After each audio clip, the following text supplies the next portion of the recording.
বলবে ইমাম আবু হানিফা কি নবীর জামানায় ছিল? বলেন না কেন ছিল?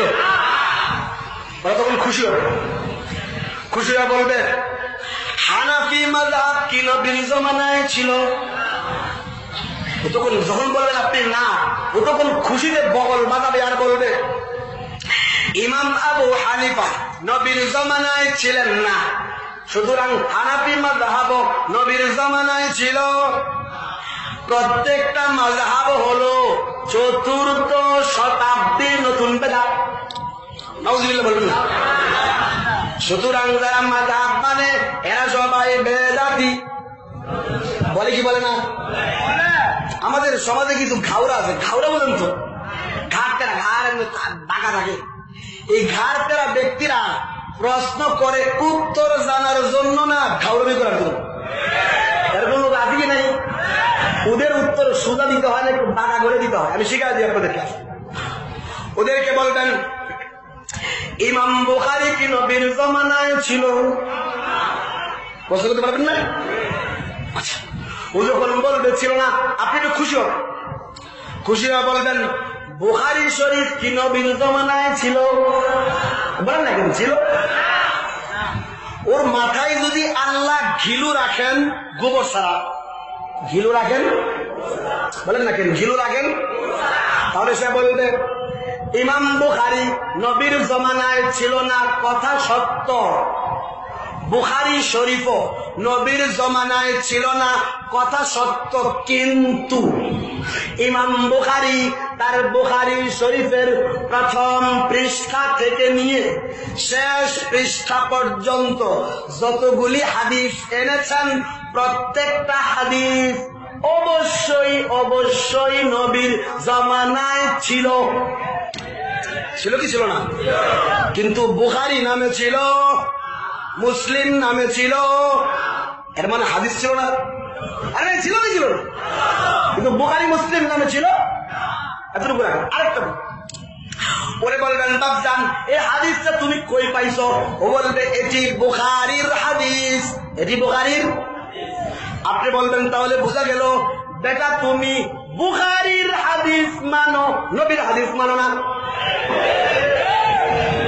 ও বলবে না না না, হাদিসটা নবীর, হাদিসটা একত্র করেছেন ইমাম বুখারী। একত্র করেছেন, যেহেতু একত্র করেছেন ইমাম বুখারী, এই জন্য একত্রকারীর দিকে সম্বন্ধ করে, একত্রকারীর দিকে নিসবত করে বলি বুখারীর হাদিস।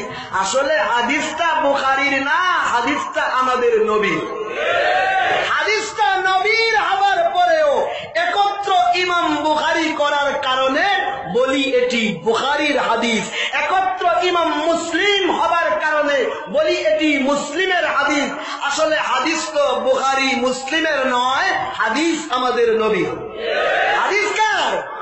আপনিও তখন সিনা টান করে বলবেন, বুক টান করে বলবেন যেমনি ভাবে ইমাম বুখারী নবীর জামানায় ছিলেন না, বুখারী শরীফ নবীর জামানায় ছিল না, কিন্তু বুখারীর প্রত্যেকটা হাদিস নবীর জামানায় ছিল।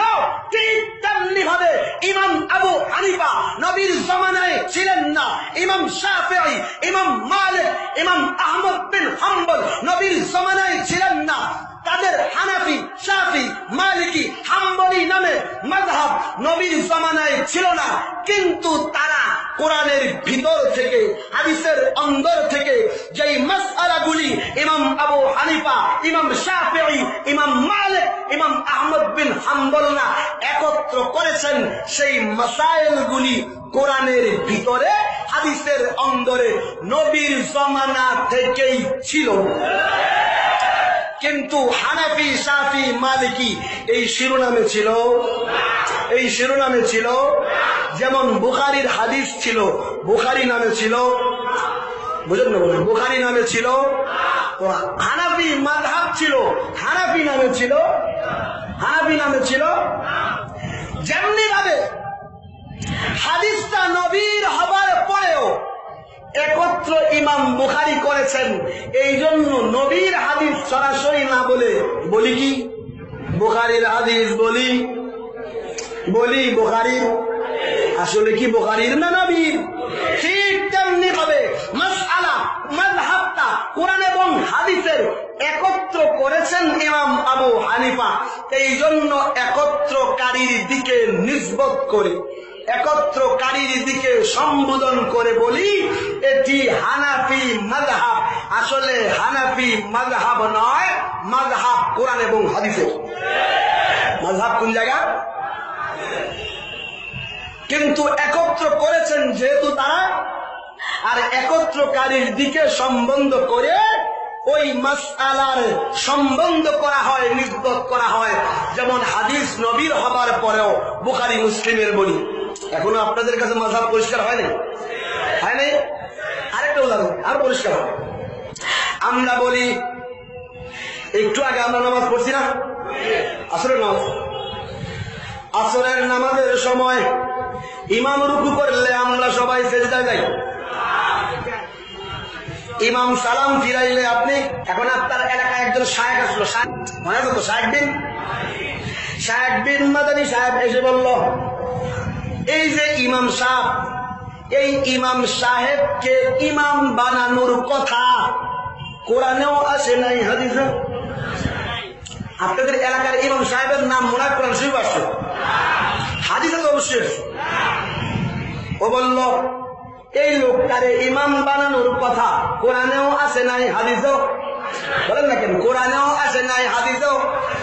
অথচ এই লোকটারে ইমাম বানাইছে মাধবদীবাসী। এরপরে ইমাম দাঁড়ায় তো মুসল্লি সব দাঁড়ায়, ইমাম মাথা নোয়ায় তো মুসল্লিও নোয়ায়, ইমাম ডান দিকে মাথা ফিরায় তো মুসল্লিও ফিরায়। অথচ এই লোকটারে ইমাম বানানোর কথা কোরআনেও আসে নাই, হাদিসেও।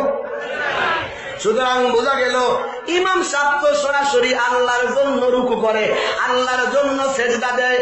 আর মুসল্লিদের যেহেতু এই ব্যক্তিকে ইমাম বানানোর কথা কোরআন হাদিসে আসে নাই, এরপরও ইমাম বানাইছে।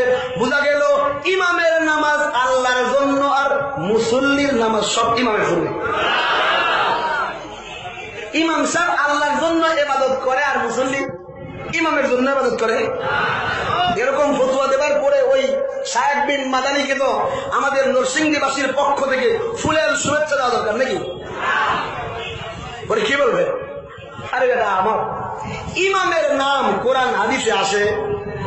আরে কোরআন হাদিসে আসে। ইমাম কারা বানায়? যাদের ইমাম দরকার, যাদের ইমামের নাম কোরআনে আসে, হাদিসে আসে।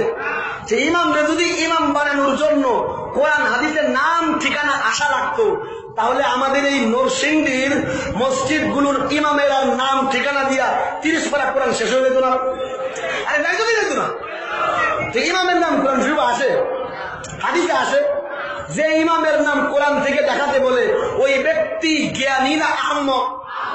আমার সামনে তো বলতেছেন আহম্মক, কিন্তু ওরা যখন আইসা বলে ইমাম আবু হানিফাকে ইমাম মানো, তো ইমাম আবু হানিফার নাম কোরআন এবং সহিহ হাদিস থেকে দেখাও, তখন তাকে কেন বলেন না বেটা আহম্মক? ইমামের নাম কোরআন হাদিসে আছে, কোরআন হাদিসে আছে। ওদের এই প্রশ্ন ইমামের নাম কোরআন হাদিস থেকে দেখাতে বলে, এটা জ্ঞানীর প্রশ্ন না আহম্মকের প্রশ্ন। বুঝছেন তো? ওরে কি বলবেন যে ইমাম যে